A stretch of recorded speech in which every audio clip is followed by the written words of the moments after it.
So get ready for a visionary take you can actually put to work and into action. Let's give a big welcome for John Best.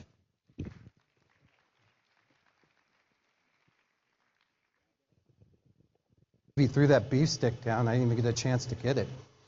Hello, everyone, and thank you for joining us on Pardon the Interruption. We're going to do something fun here. So, as he said, my name's John Best. I've been working with credit unions for my entire career, as a matter of fact. Started out in Florida. So, anybody here from Florida credit unions?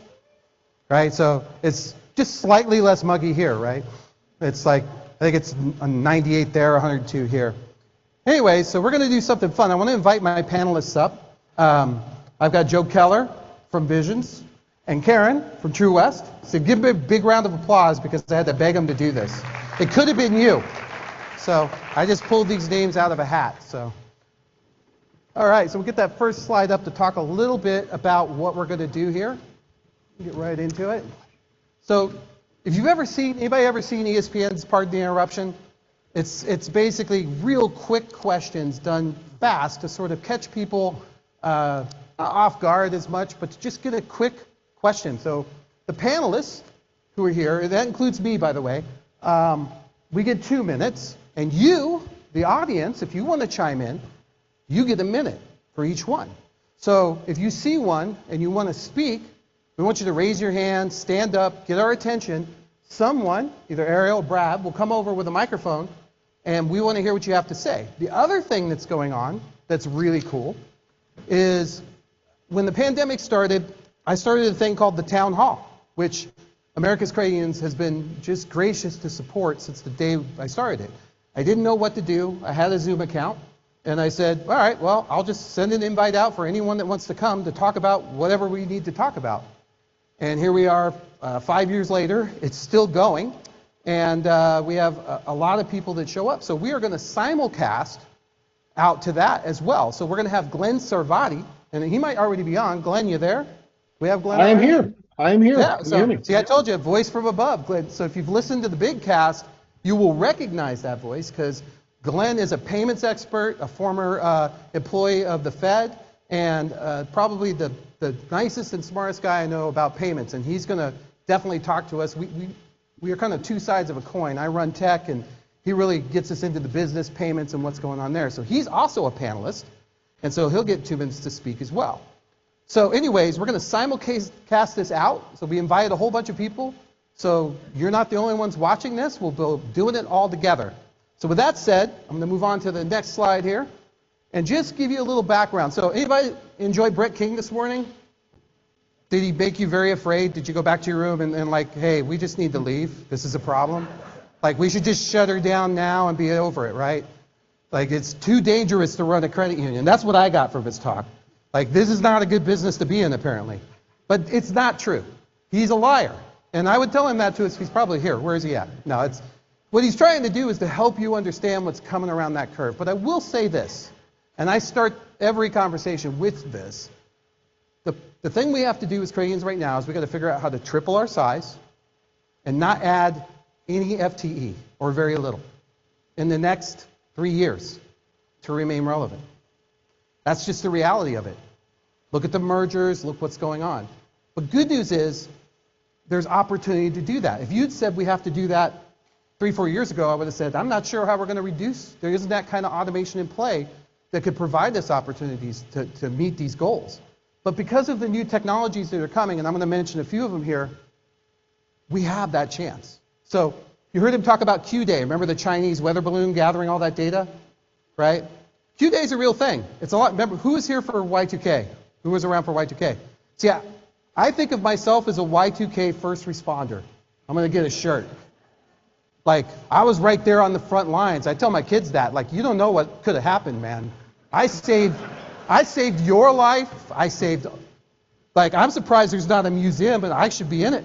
I should have a little section for, this is what I did during Y2K, son. Like the war, kind of, right? So, Q-Day is way worse than Y2K. You know why? Because Y2K, we knew what date it was going to happen. We have no clue. You know how we're going to find this out? Probably in a bad way. Like, you're on vacation and your phone won't stop going off, or worse yet, it just stops working. One of the two. right? You ever been, one time I was at the airport and I was at a gate, and every phone all around us all started ringing. That's creepy. If every phone around you goes off, and what it was like Southwest had finally engaged their little thing to tell people gate had changed, but everybody's looking at their phone and some of them are ringing, and I'm like, I'm not going to answer, you answer it, see what happens. It's not my thing. That's what Q Day is going to be like. So, but quantum, as much as it brings scary things, brings incredible opportunity for us. JP Morgan, which he mentioned, has invested in this, and they've invested in creating an AI that allows them to optimize their portfolio. Allows them to make investments like nobody ever saw before, understand what's coming. It'll change the future. It doesn't mean you go chase it now, it just means we got to know what it is and learn a little about it. We hope to do that today. Next one, AI and AGI. Did you hear him talk about that? AGI, right? This idea. And he mentioned automation, and I just want to make a little clearer distinction because I know it's hard for us to get our minds around. We have plenty of cool kind of AI-like things at the credit union that do like robotic processes and do a lot of work for us. But what it can't do is when it doesn't follow a happy path. We've programmed all the ways we know it should work, but when it falls out of that, then it comes to us. The difference between that and AI is AI can figure out what to do before it calls us. It'll know what to do. Stablecoins, opportunity or just another shiny thing to chase? I don't know, we'll find out. That's a good topic for Glenn.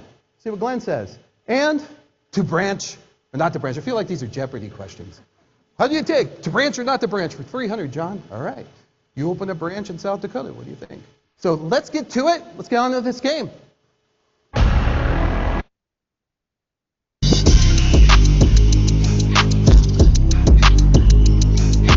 Yeah, we get some music. It's okay to dance. If you want to dance, I'm good with it. Karen, Joe, and Glenn, you out there? I'm here. All right, you guys are all going to get involved. So, you guys will see it up here on the screen. Let's rock and roll. Maybe. Nah, he's making it happen. By the way, big hand for the newlyweds over here. I don't know if you know, but these two, they gave up their honeymoon to come see us. Nick and Ariel just got married. Check it out. Credit union love story. That's right. There's going to be a dollar dance later. You can line up. Whoa.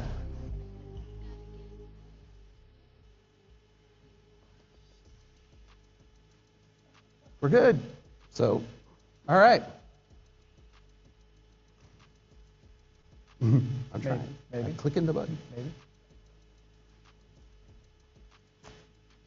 You're jumping ahead, John. You got to go back a couple. Oh, now we are. Oh, there we are. All right. I can see it. Okay, question one. Do we miss the CFPB already? You know, all of a sudden they disappeared. So this is a Glenn. Glenn, give it to us. All right. Well, the CFPB has been everybody's favorite punching bag. Everybody loves to hate the CFPB, and I think a lot of people were hoping they'd go away.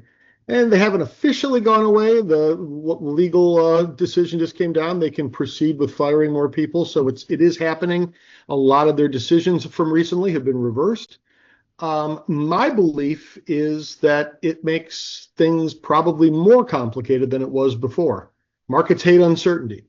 We may not have liked everything the CFPB was doing. We may not have liked most of the things the CFPB were doing.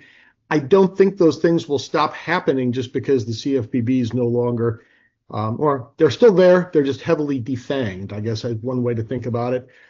We don't have clarity anymore in terms of open banking in Section 1033. I think we're going to get into that a little bit later.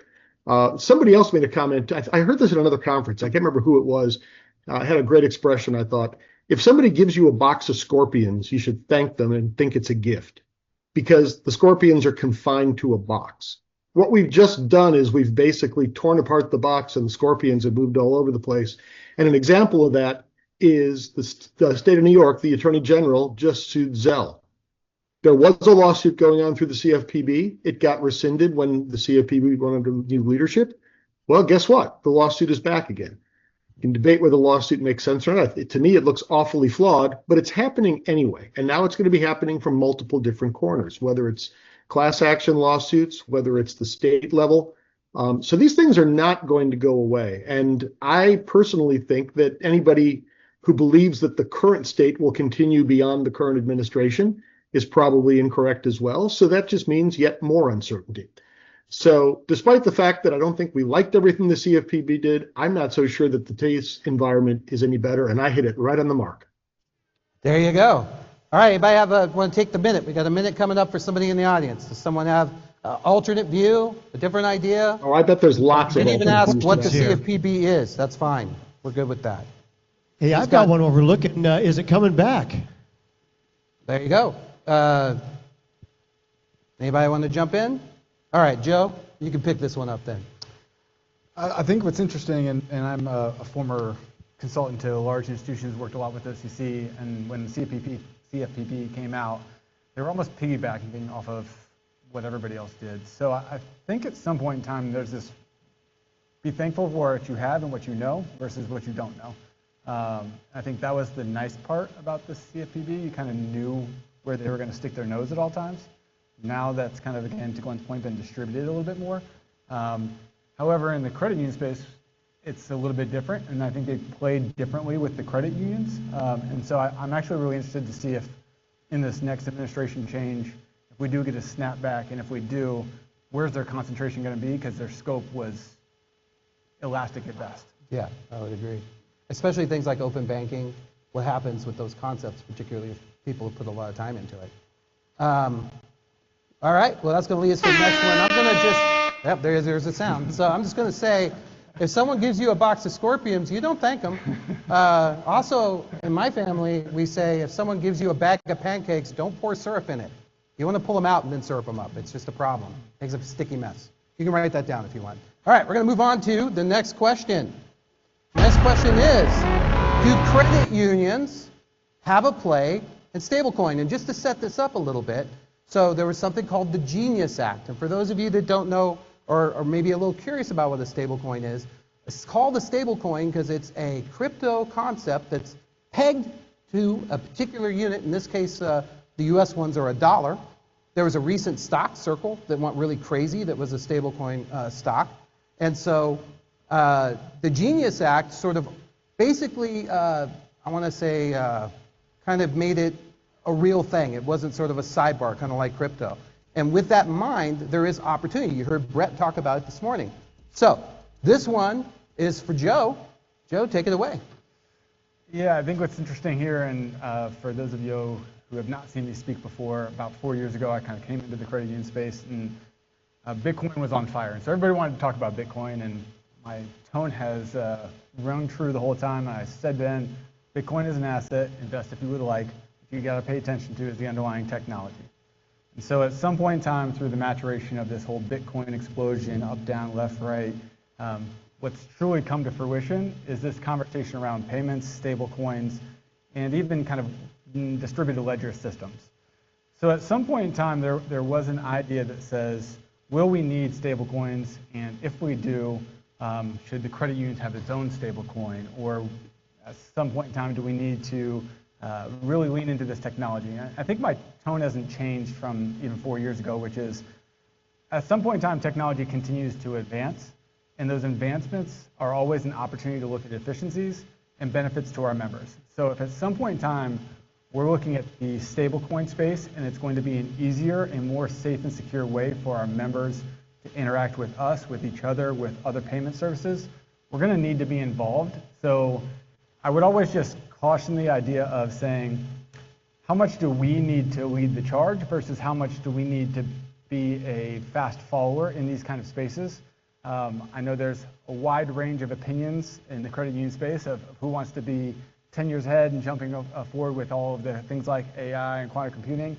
I tend to find in my own credit union space that paying attention is our best asset. Watch what everybody else is doing, let them fail, let them make the mistakes, and then as they start to figure it out, we're going to pick up and we're going to service our members exactly how we're supposed to service them. It's just really how we're going to create value for our member and our membership. You did it just before. Do we have anybody in the audience? If not, I'm going to flip it to Glenn, because I think Glenn has a lot of good insight as well on this.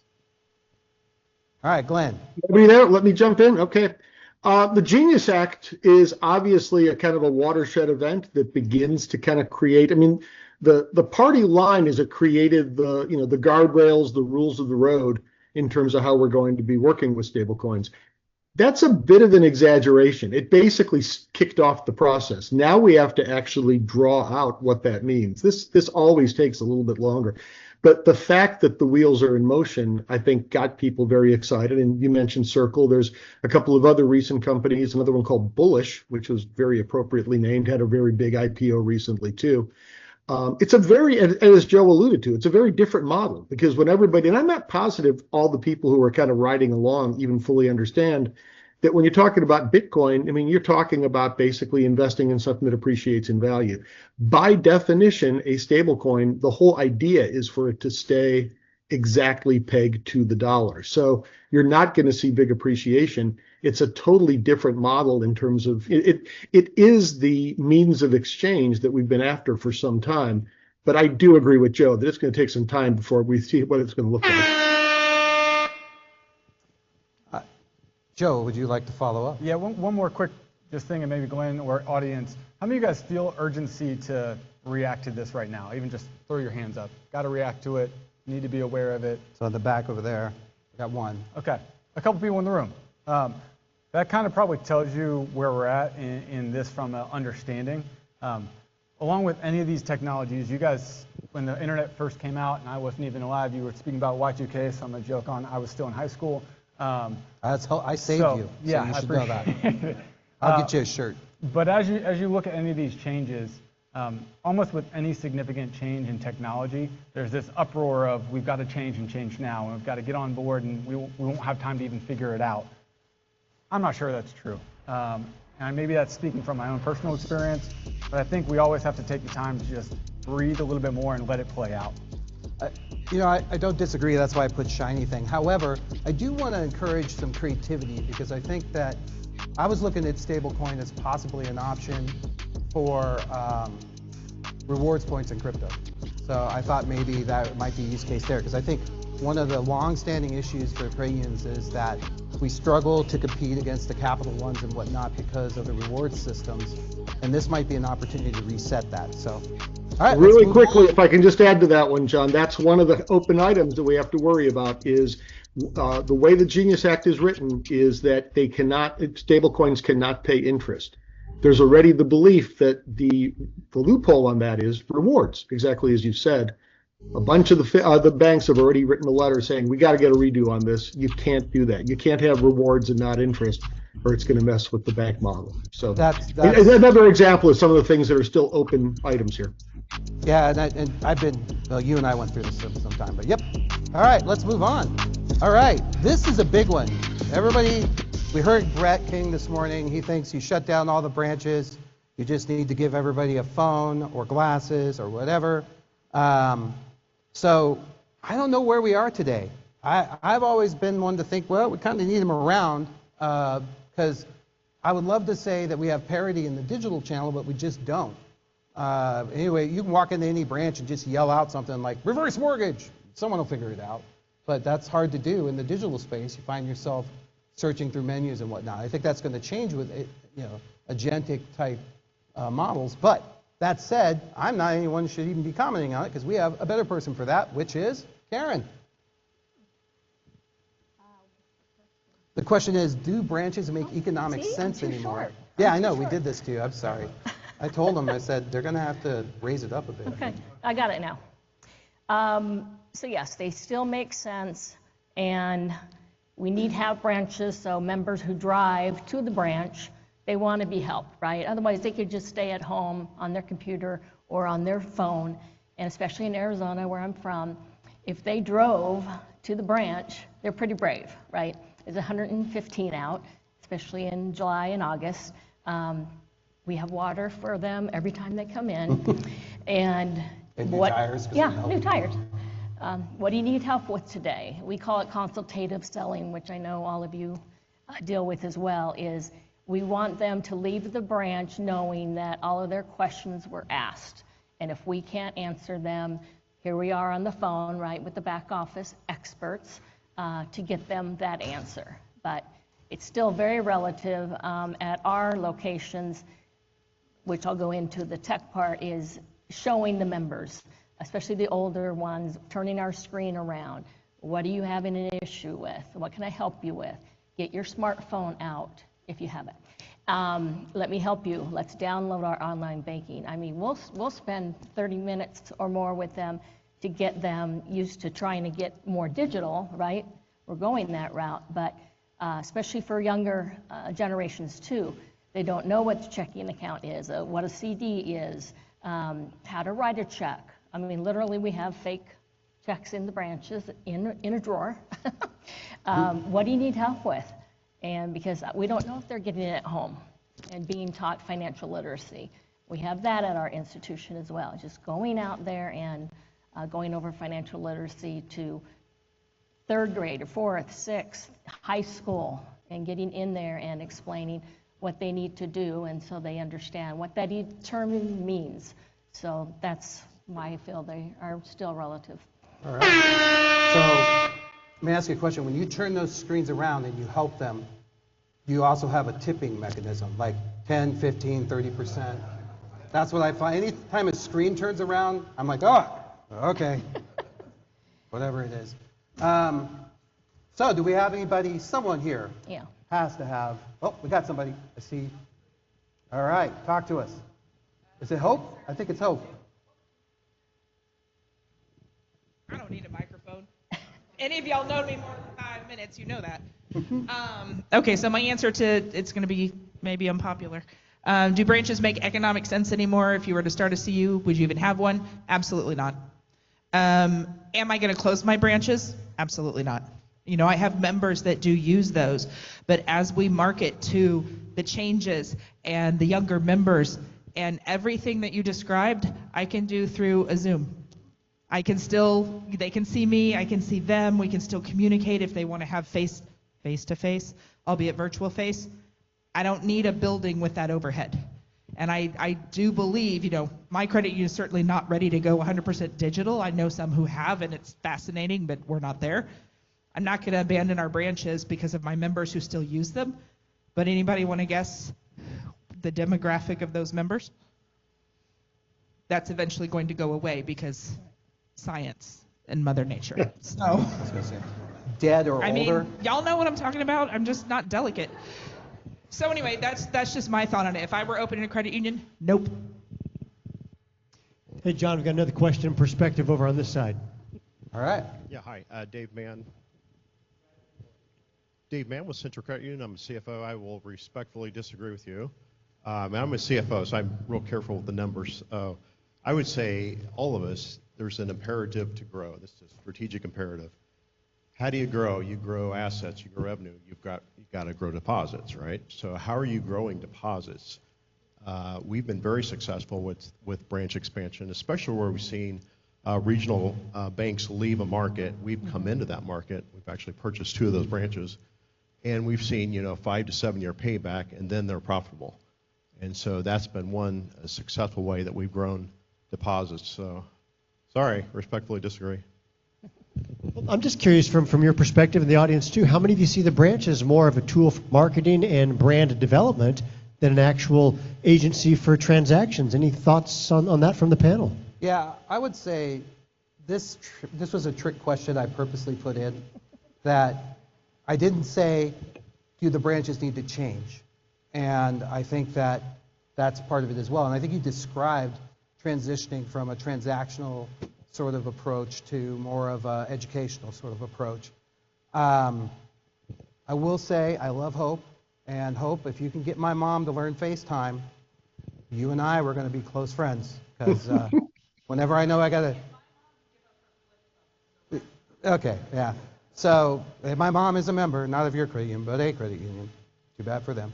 But no, I think that from my perspective, that's what I see with it. I didn't ask if it should change. I do think there's probably some change. Throw it to you and to comment maybe on those, Karen. Yeah, growing, marketing, doing the financial literacy, consultative, again, sitting down, having them take the time. I tell my team, when Mr. Brown walks in, hi, Mr. Brown, how are you today? Oh, I have a deposit. Oh, okay, come on up. Here you go, thank you, have a good day. Those days are over. We call it every member every time is take advantage of that member who drove again to the branch and is there to be helped. Don't be in a hurry. What else can I help with? But that's what they came. They want that warm, fuzzy feeling. They know a lot of them are quote-unquote friends. I think we're being played off here. I think I got to move along. Pardon the interruption, but I think that's my cue. All right. I will say this, and I'm just going to say this. Has anyone ever been at a branch? They're in line, and Joe, my question to you was, have you ever been to the branch? We'll leave it at that. And a person tells you to go ahead, and you go ahead, and you find out that they were waiting on a particular teller. There's something to that. Think about that. All right, moving on. And this one's for me anyways. I'll be fast. Will AI widen or narrow the gap between large and small FIs? And I'm going to say, you can start my time, I'm going to say it will narrow it if you do this right. Here's why. Because once in a while, technology comes along that allows us to burn down the forest and start over. And those of you who are still trying to get a real-time credit card payment on your mobile app, raise your hand if you can do that. I can make a real-time payment, go walk right into Walmart and use it, or Best Buy or whatever. You have one person, yeah, that's a thing. We can walk away from that and maybe look at something that's going to displace the current digital system, which is this agentic, more chat GPT model. If you think about it, think about this. If I wanted to find all the statements that I paid my HOA on for some reason, if I use the current model, I got to go click into statements, download them, get them all in a folder, and if I'm lucky, I'm using something that'll search through the content and I'll just do a find, or I open each one up, do a Control F or open Apple F, depending on your system, and type in the HOA. That's a lot of work. Let me tell you how you'll do it with your new agentic process. Hey, can you go get all the statements where I paid the HOA?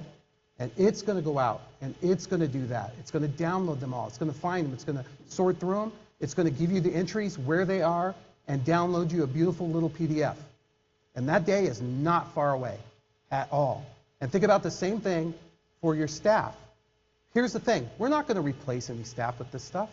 We're going to turn them into Iron Man. We're going to give them an Iron Man suit. We're going to take our best member service people, which, by the way, a lot of times we drag those people down by making them train everybody else as opposed to helping people. And we're going to give them a buddy, an AI buddy, that's going to turn them into 5 awesome MSRs or 10. And by the way, we're seeing this play out right now in the programming space. Would you not agree, Joe? Pretty much every programmer is, that's what I get. All right, who wants to argue with me? Let's do this. Bring it. I'll quickly say I actually think the answer is wide open on this one, but I would actually go it's going to start by widening the gap. If you just think about Chase alone, Chase employs more people in their AI division than I have in my entire credit union. So that alone tells me that they're going to beat me unless I get really savvy on how to use tools to enable myself. You read this differently than I did. I was thinking large and small credit unions, not Chase. Yeah, and it says FI, so I'll go with the. No, you're right. You're right. I would say Wells Fargo, all the big players. But even that, I would even say, and then we mentioned Navy earlier, even in the credit union space, I think the ones who are tech savvy now, whether they were small or large, are going to stay that way. The ones who are not, I'm not sure are going to adapt quickly enough to make them narrow the gap. I'm saying the opportunity is there. I'm saying if you want to, you can hopscotch some things. But you'd have to make a conscious decision to say, I'm not, it's like this. Who still has their IVR running? You know, the BRU thing, the call in, the phone call? Yeah, all right, we're moving on. Here's 2 types of organizations in the future. Those that use AI and the merged. Decide what you want to be. All right, we'll keep moving. All right, quantum computing. Fact or fiction? You guys all heard this morning. And by the way, this is crazy multiverse stuff. He talks about the qubits. If you sit and watch anything about this, your mind will be blown, and it'll be a terrible day. You'll want to go to Colorado where you can level that out a little bit. But for my Colorado folks. But the idea is this is crazy, ridiculous technology that's going to do things that, like he said, all the computers on Earth couldn't do in a million years. This thing could do in an hour or 20 minutes. Not everything. It's not the same as that, but these really hard problems, particularly factoring large prime numbers and outcomes and statistical analysis, we will have never seen anything like what we're about to see. technology comes in two types of futures here. It's either revolution or evolution. This will be revolution for sure. So, Joe, you want to comment on that at all, or Karen? No. Yeah, pass. I think that, and sitting through Brent's conversation this morning, I think, and there's been jokes kind of throughout the day, and you mentioned right at the start, like, hey, let's all just go home. We all don't have a job tomorrow, and our members don't need us anymore, so let's just move on.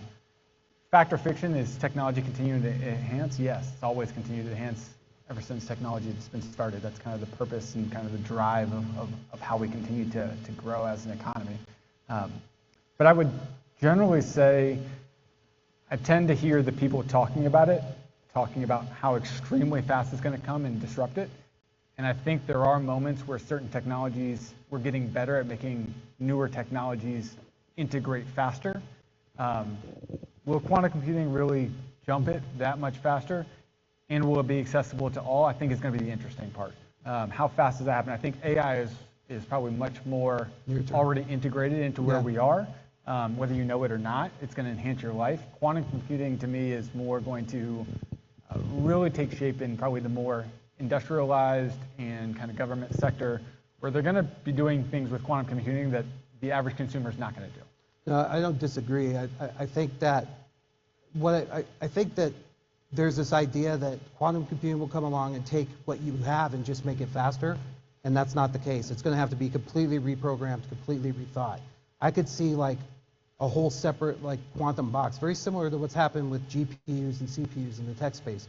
GPUs are graphics processor units. They were invented so that games could run and be stronger and more powerful and not rely on the core processor. I think QPUs are the future, but. Yeah, the only thing I would probably caution everybody in the room is, from a risk compliance standpoint, is where you got to be careful on this one, because you're really talking about singular threats here, which if that's leveraged, you're in a different camp and space versus how does it help you on a daily basis, helping your member. So from a safety and security standpoint, that's where I would be worried. All right. So let's move on.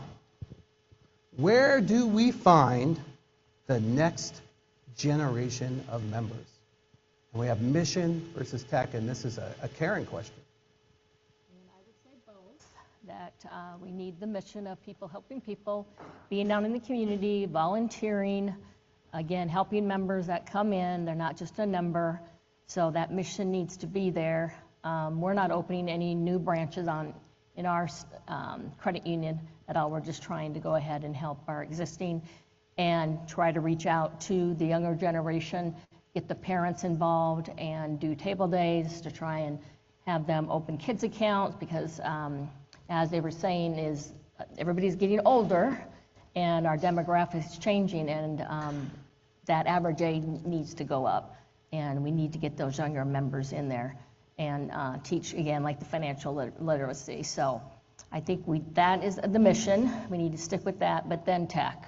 That's what we've heard all day long. This morning, everything is we do need to keep up. If you're not there yet, like you mentioned, is you need to get going faster. But the tech part of it is going to be, again, the mobile banking, digital banking, online banking. And some of the smaller credit unions can't do that. We're a $1.8 billion one, and we're always, with Chris as our CEO, is definitely AI. What can we do? We don't want to get rid of our staff. We're keeping all of our staff, but we need to keep up with the time. So tech-wise is we don't have ITMs. We chose not to go that route at our credit union. So we still have the ATMs and other technical things that have been around forever on that. But so I think it's both. I think we need to have both, and you guys can chime in on that. I'll ask a quick question. One of the things that concerns me when I look out in the space and I think about how credit unions evolved, it was, my dad was a boat builder. He was part of the boat builder credit union, and he took me down when I was 16 and got me my boat builder account, and I got my passbook, and it's just gone. So I think that we'll go to the minute here, but just to close that thought, What do you do when a member dies? Anybody have something they do when you find out a member's dead? Because I think that's probably a big opportunity at the moment. I worry that's one we miss. Go ahead. We have anybody out there who wants to speak to this?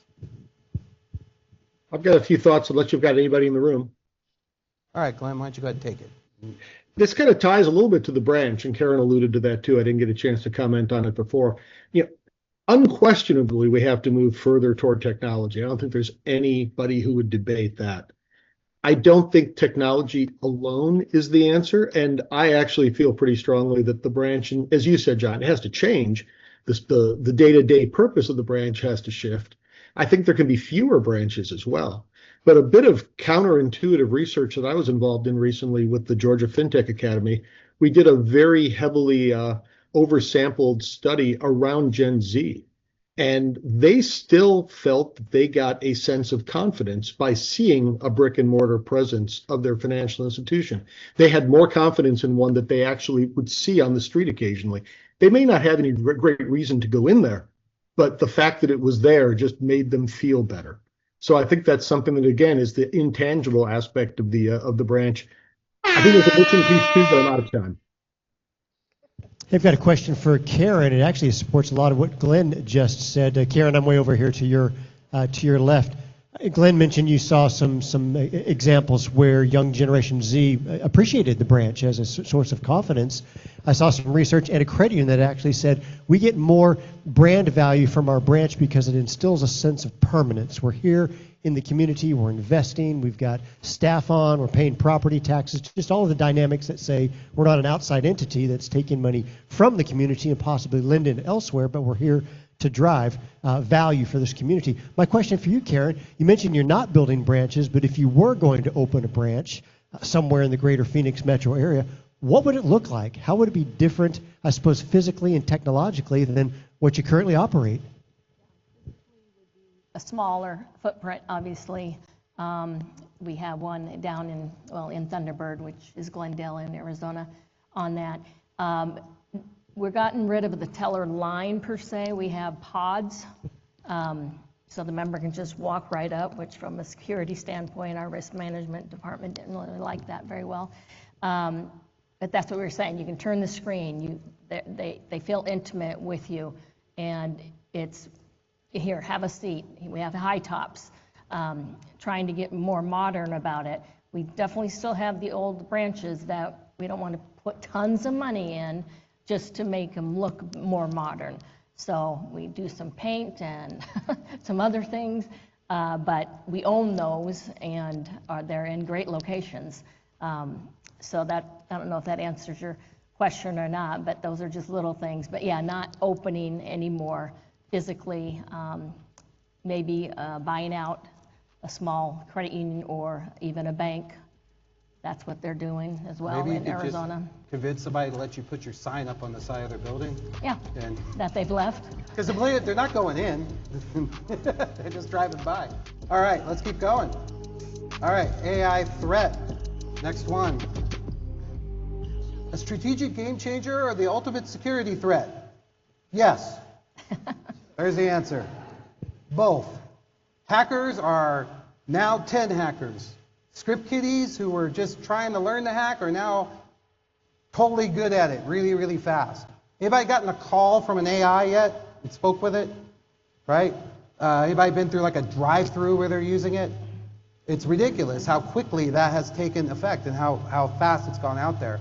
It's obviously a strategic game changer. I'll give you one simple example. Just being able to be multilingual. It's huge. Huge in our country, especially in Florida. Creole is now one of the bigger, and finding people that speak that's difficult. So having this is a huge game changer. But it also is any good technology, other than being indiscernible from magic, I think I've heard before, but is also a threat. I think Joe made that point with quantum. AI is just as much a threat. And the main reason is because we've gone from where business, mostly these types of technologies could only be run by giant businesses with giant call centers or Operation Stargate or whatever we're doing. But the reality is that these guys can download free models and run them on their laptop, and it's available to everybody. Doesn't matter if you're in a hut in North Korea, or if you're, in a mansion here, the technology works the same. It definitely is an equalizer in that regard. And I worry about it from a security threat, because that game just keeps getting higher and higher, right? We build 10-foot walls, they bring 11-foot ladders. Well, now they're going to start bringing 30-foot ladders, and we're going to have to catch up the wall to keep up with them. Are they the threat, or are we the threat to ourselves by not being able to integrate AI as an enhancement tool the way it needs to be? Credit union space in general, how many of you feel empowered to bring AI as an enhancement tool into your organization quickly? Got one hand in the back, two hands. Yeah. All right. How many of you are not allowed to use ChatGPT and have been told if you do use it, you will be summarily killed, executed? Yeah. So that's the more common thing. So generally, when I read this question, and when people ask me about AI, I don't think the question is usually about whatever tool somebody asked me about. They're usually, when you start digging into their question, they're going is, hey, how do I get my credit union to be able to do this? Yeah. Hey, I think this is important, but my credit union won't do anything about it. Or my executive team can't get on the same page of where we're going to go. Or even when I want to, my staff fights it tooth and nail because they think it's going to cost them their job. Or they want to say that's how we service members, how we have serviced members. I think the question for a lot of this stuff is not if the technology itself is actually going to be the game changer, but at some point in time, are we going to ask ourselves, are we going to be the game changer? Are we going to fit into what we really want to do for our members and enable some of these technologies to lead the way with us to better service our members?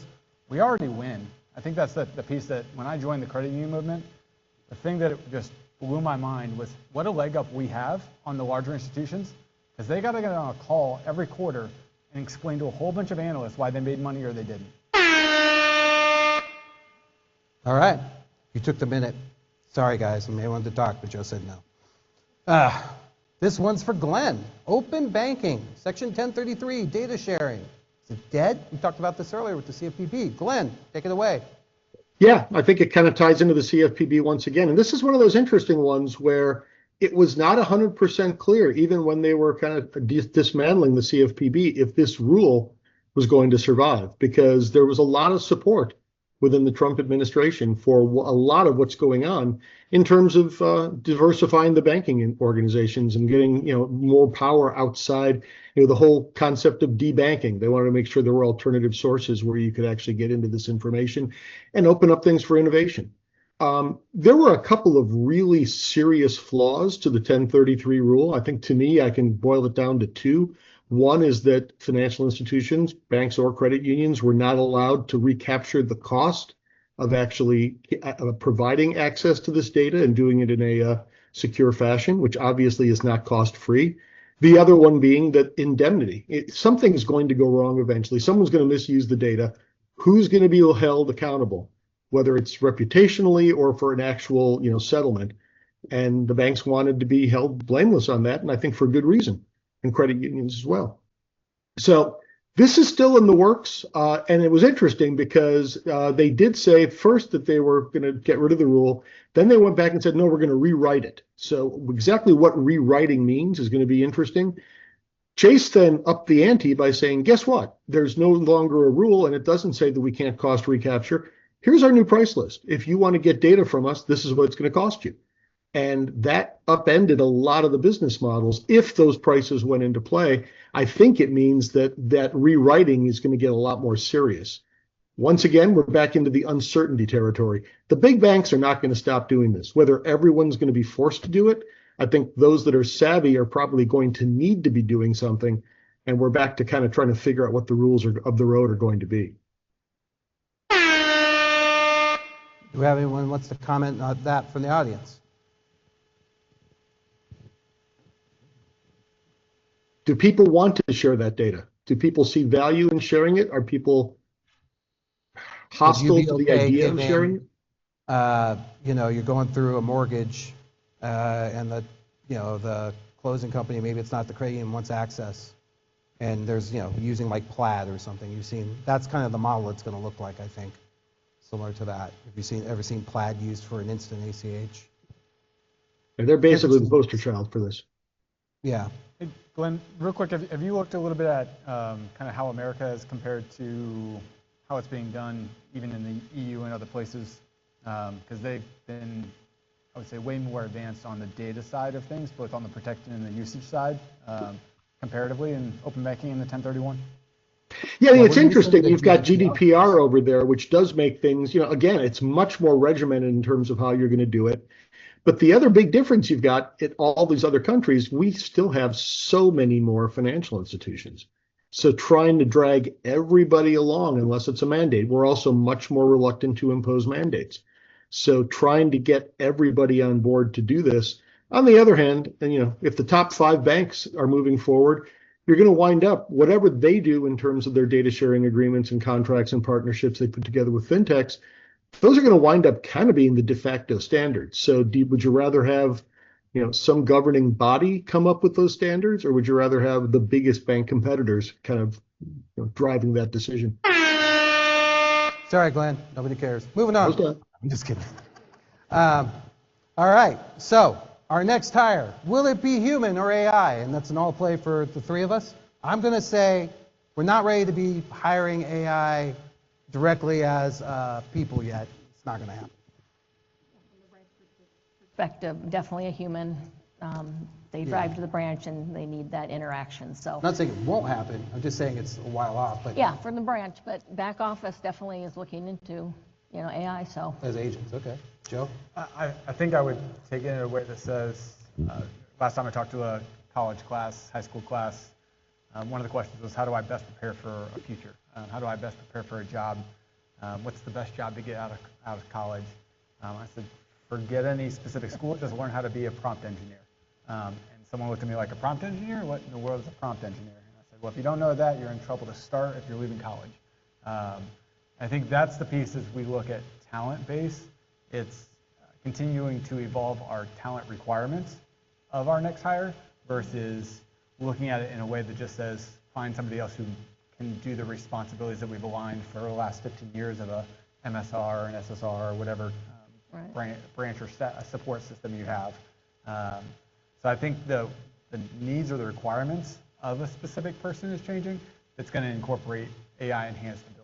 Yeah, I think Brett brought that up earlier this morning, but I would also say your point's well taken from the perspective that this idea that we need an AI that can pass the bar, that can do, pass the medical exam and write quantum computing, that's a very high bar. An agent that understands what we need to understand to maybe be part of a call center conversation is a very different thing. So I do think you could be buying seats of agents or swaths of agents, like a plank of them. I don't know. There must be is it a flock of agents, you think? Weavers are a business, right? All right, moving on. The great wealth oh no, we got to find out if anybody wants to talk about that. Okay, right there. Got a question right over here. We actually have a question. I like it. Now, not so much a question, but just a comment on kind of the next hire, because I think, at least from how we're always looking at where we can implement AI, we do like the process mapping, right? So we kind of go through each of the processes and we kind of figure out, all right, the things that are either hard for the employee, hard for the member, where can AI kind of fit in to make that easier? Just think of like the dispute process, right? Where step 1 or step 2 can happen until step 1 happens, but now we're trying to how can we do it where 5 steps happen at once? I think that's kind of where the mindset is. It feels like for a lot of FIs of where can we implement in things, frankly, we really don't want to do, right? And so I think that now it's the mental shift of, now, and I think that's where the hesitancy lies in whenever we start to see kind of that member-facing, forward-facing kind of entity. We're that's what we're not ready for, because that does mean either a not so much a displacement, but an alteration of what the current member-facing group is doing. At least from what we gave. I think Joe brought up a good point, though. The challenge is that in order to find that low-hanging fruit you're looking for, you have to understand the art of the possible. And we're not letting people engage in the art of the possible in order to discern what those things are, because you've all been told, use ChatGPT and die. So that's a challenge, and it's one we're going to have to overcome. I'm going to call it AI phobia. Let's go with that. Just real quick, I would actually mention a side statement, which is challenge yourselves to think the inverse. AI actually can ask you their questions. We always think of AI as we have to ask AI and let it figure out, or let's look at our process and see how we implement AI to make it, or RPA or anything. The tools are so sophisticated now already, where you can basically say, hey, I'm trying to fully automate my lending decision. What's the first thing I need to ask myself? And it'll start asking you the questions. So flip the mindset and it'll answer it for you. All right. Great wealth transfer. RCU's late to the great wealth transfer party. We're never late to a party, are we?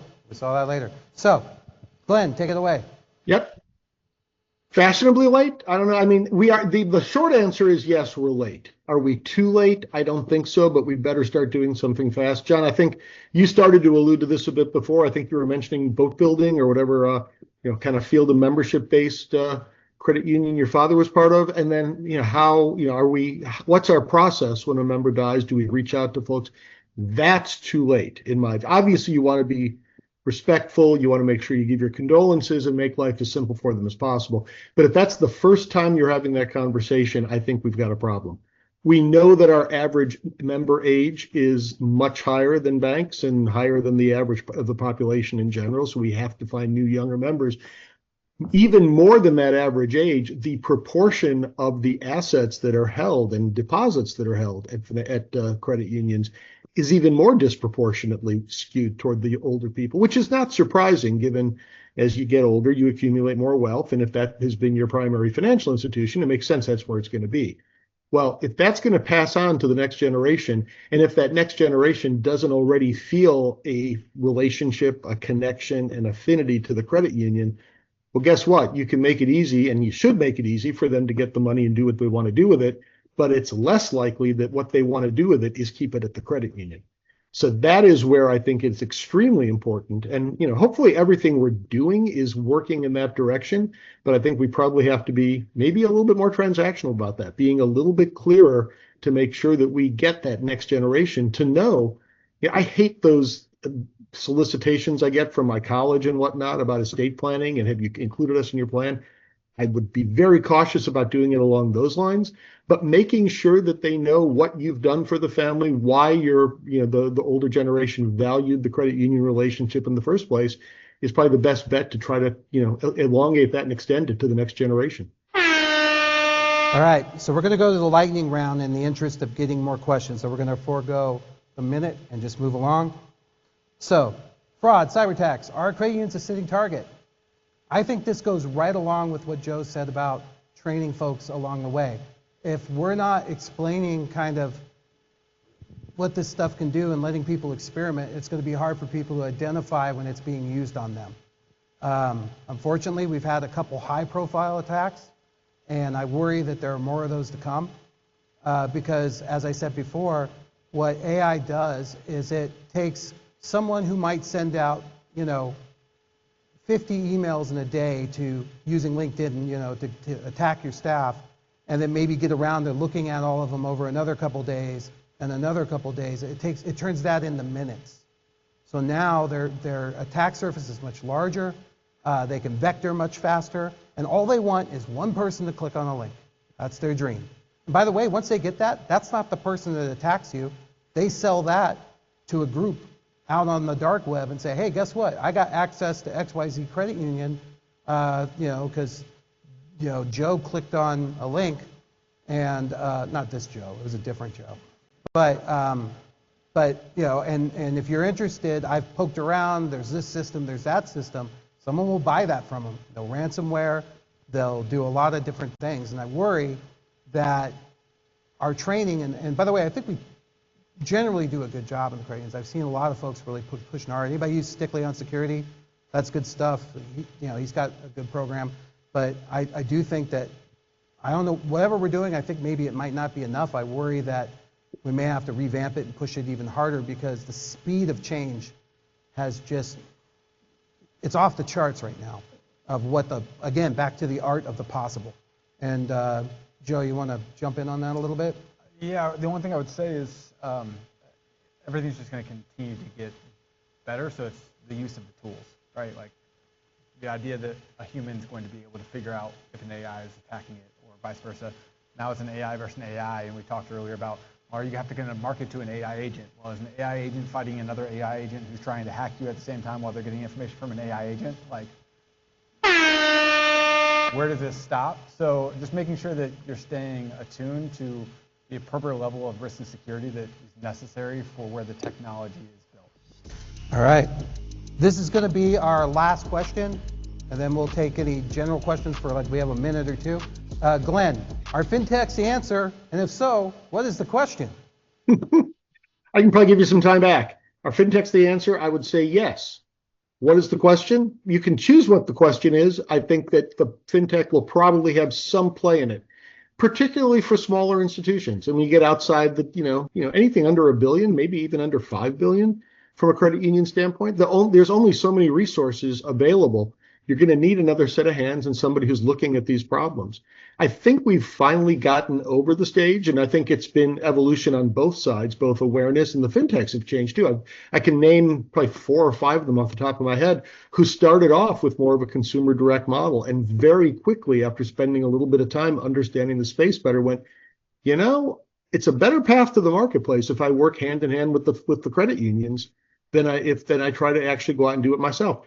Going back 20 years, the company that I worked at, CheckFree, had that exact same experience where they realized white labeling made a lot more sense. There's a couple different models you can do with that. But I don't know if Circle Fund is in the room, but you probably saw Circle Fund just closed a $360 million round that they will be making investments into QSOs, obviously with the intent of solving problems that credit unions have. So, even if you're not part of that fund and directly benefiting from the appreciation and value of those companies, we can all benefit from the products and the services that they're actually going to generate. I'll leave it at that, see if we can get a few more minutes back. I'll throw in that what fintechs do really well is they take something and they make it their core business. They take something that is usually a difficult process for us, and they make that the only thing they do, and as a result, they wind up, coming up with innovations and ways to do it better. So I do agree that fintechs are an answer, and the question is, how do I expand my book of business and my capability without creating a massive amount of work? So that was it. Pardon the interruption. Do we have any questions from anybody? We have about a minute left before I thank everybody and send you on your way. Anybody? All right, well, I'll close it with this. First, I want to thank Joe and Karen. Please, big round of applause. I didn't even tell them they were doing this. I just emailed them and said, meet me at 2. I want to thank Nick and Arrow, because what you just saw technically is not easy. Like, for those of you that ever play this game and have people remote and everywhere, and they made it look easy. That was really, really cool. Big round of applause for them. I believe they're registered down at the gift shop here, so you could get them something if you want. My name's John Best. Thank you very much. Have a great day. Right on.